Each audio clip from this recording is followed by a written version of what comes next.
तो आपने क्या क्या लीलाएं की हैं?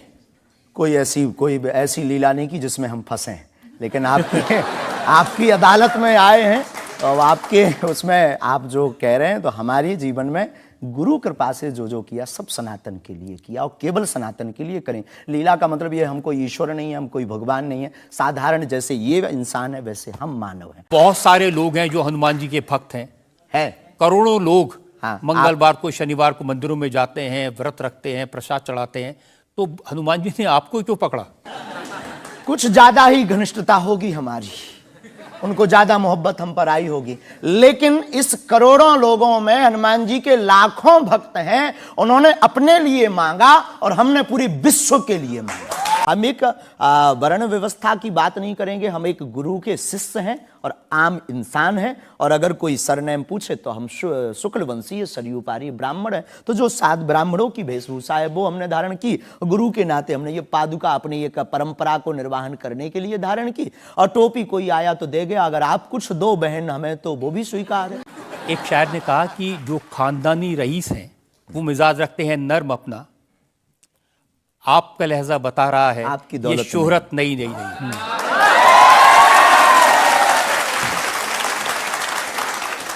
लोगों को लगता है, हमें लगता है कि हमारे जीवन में न हमें धन प्रिय है, न मान प्रिय है, न सम्मान प्रिय है, हमें हनुमान प्रिय है। और हमने जब से जन्म लिया तब से हम धनवान हैं, क्योंकि हमारे हनुमान हैं। और दुनिया का प्रत्येक हनुमान भक्त धनवान है जिसके जीवन में हनुमान है। वो निर्धन है इस दुनिया में जिसके जीवन में भगवान नहीं, वो निर्धन है। और अगर बाप हनुमान हो और धनवान हनुमान हो और उनका भक्त अगर रंगीन ना हो, पीला लाल ना हो, जब हनुमान जी लाल देह लाली से हो सकता तो लाल पगड़ी क्यों नहीं हो सकती? धर्म की आप बात करते हैं, वो वसुदेव सबसे पहले तो संयम, धैर्य, भाषा पर नियंत्रण, ये सब। लेकिन कब तक धैर्य, कब तक संयम?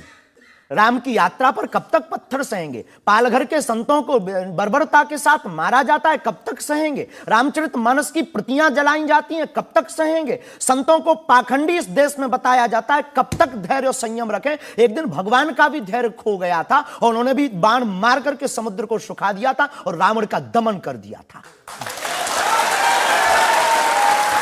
तो हम कब तक धैर्य, ये भोले भाले लोग, ये भोले भाले सनातनी कब तक ये धैर्य सहेंगे? और एक बात हम आपकी अदालत में बोल देते हैं, सनातन के लिए अगर हमारे प्राण जाते हों और अगर लोगों की दृष्टि में हम असंयमित हैं तो ये हमें बने रहने दीजिए। संतों को चाय पसंद नहीं आती है ना? लेकिन आपके बारे में जितना मैं रिसर्च की हूँ, मुझे पता चला है आपको चाय बहुत पसंद है। क्या ये सही है? जी बहन, बहुत सही बात है। कौन सी चाय पसंद करते हैं? अदरक वाली चाय, और हमारे दादा गुरुजी को बहुत प्रिय है। इस चाय से हमारी याद जुड़ी हुई है दादा गुरु से। हम 2 भाई हैं वैसे तो, पर ताऊ चाचा के मिलाकर के 10 भाई हैं। और हम जब दादा गुरुजी के पास जाते थे तो सब ऐसे ही बैठते थे।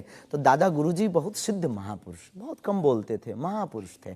तो वो चाय पीते थे तो अपनी जूठी चाय, खूब ये जो नरेली है, इसकी आधी चाय हमको देते थे। तो हमारे जीवन में हमें ये लगा कि ये नालायक से बोलने लायक गुरु के इस प्रसाद के कारण बना है। और प्रत्येक, इसके पीछे एक और रहस्य है, प्रत्येक बालक को अपनी परंपरा को छोड़ना नहीं चाहिए, चाहे किसी भी लेवल पर पहुंच जाए। शायद ये भी सूत्र है। शुरुआत जहां से हुई, गुरु से शुरू जिसका जीवन हुआ, उसे कुछ भूलना नहीं चाहिए। इसलिए हम भूले नहीं, ये शायद हमें लगता कि हमारी अच्छी आदत है। चाय बुरी आदत, क्षमा कीजिए। युवाओं से प्रार्थना है, मत पीना, हम नहीं रुकेंगे।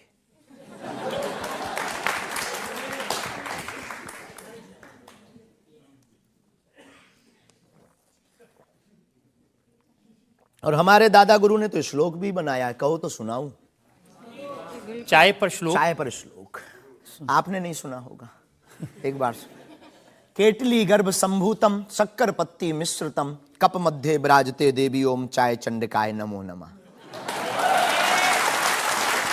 और केवल इतना ही नहीं, चाय और चाह दोनों जिंदगी में बहन जरूरी है।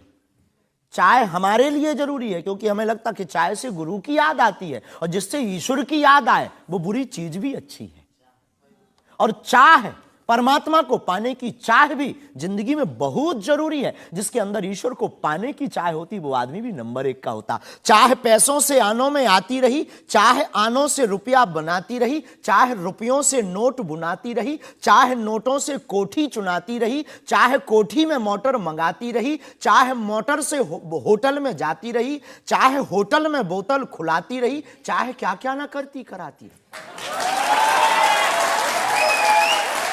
चाहे मोटर से होटल में जाती रही, चाहे होटल में बोतल खुलाती रही, चाहे क्या क्या ना करती कराती रही, चाहे पाली जिन्होंने वो पीले हुए, चाहे छोड़ी जिन्होंने वो रसीले हुए, चाहे जी से लगी जी जरा हो गया, चाहे हरी से लगी जी हरा हो गया। अब एक ही चाहे हमको चाहिए, वो अगर चाहे हनुमान जी तो फिर क्या चाहिए। संविधान का प्रथम पृष्ठ, जिस देश का संविधान भगवान राम से प्रारंभ हो तो क्या वो हिंदू राष्ट्र राम राज्य नहीं हो सकता है। लेकिन हम आपको बता दें, बाकी सब पंथ हैं, धर्म सिर्फ सनातन है। सुप्रीम कोर्ट के सामने ये मामला आया था और सुप्रीम कोर्ट ने क्या कहा था, एग्जैक्ट वर्ड्स मैं आपको बताता हूं। सुप्रीम कोर्ट ने कहा कि भारत जैसे धर्मनिरपेक्ष देश में धर्म के आधार पर घृणा फैलाने की, लोगों को बांटने की गुंजाइश नहीं है।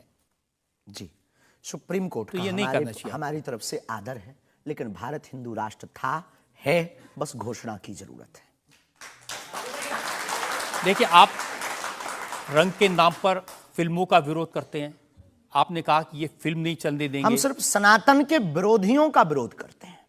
कोई रंग से, कोई व्यक्ति से, किसी संप्रदाय से हमारा कोई विरोध नहीं। सनातन के विरोधी से हमारा विरोध है, वो किसी भी बिरादरी या समुदाय या समाज का, चाहे भले ही क्यों। उस गाने के प्रति नहीं है आप, बस हमारा तो सिर्फ सनातन की बात है। फंडा सिर्फ सनातन सनातन। सिर्फ मैं कह रहा हूं कि आपको जिसका विरोध करना है उसके बारे में थोड़ी सी जानकारी हासिल कर लीजिए।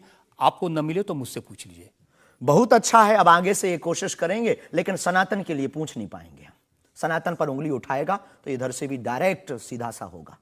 ऐसा लगता है कि जैसे आपने सनातन धर्म के नाम पर धमकियां देने की दुकान खोल ली है। अगर किसी को यह धमकी लगती है तो उसे लगना चाहिए, क्योंकि प्रत्येक भारतीय नागरिक को बोलने का अधिकार है और हमें भी बोलने का अधिकार है सनातन के लिए, क्योंकि हमारा जन्म सनातन के लिए हुआ, हमारा जीवन सनातन के लिए है और हम मरेंगे भी सनातन। बोलने पर आपत्ति नहीं है, हम धमकी देने पर आपत्ति है। हम धमकी नहीं देते, हम सिर्फ ये कहते हैं कायदे में रहो तो फायदे में रहो। ये भारत राम का देश है, बस हम कायदा सिखाते हैं और गुरु का काम है कायदा सिखाना।